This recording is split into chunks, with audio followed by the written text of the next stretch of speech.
Dressing টেবিলটা এখন আর dressing table নেই, ওতে যে কি কি আছে তার কোনো ঠিক নেই। ওর সেরেল্যাক, ওর তাল মিছরি, ওর চবনপ্রাশ, ওই দেখো ওই হাতে আমার একটা শ্যাম্পুর প্যাকেট ছিল ওইটা নিয়েছে, আর প্রদীপটা তুলে রাখা রয়েছে, কিছুদিন ধরে ঢোকানো হচ্ছে না, ওটা নিয়ে কি শুরু করেছে।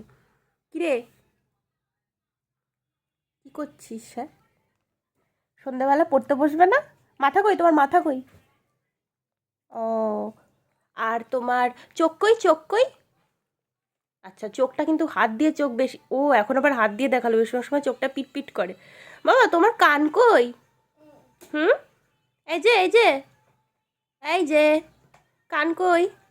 এখন বেশি পড়াশোনা করার ইচ্ছে নেই, ওই যে ওষুধের বাক্সর থেকে একটা একটা করে ওষুধ বার করবে। কান কই? ওখানে কান?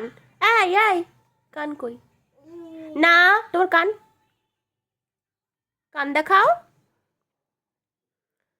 মানে পড়াশোনা করতে ভালো লাগে না।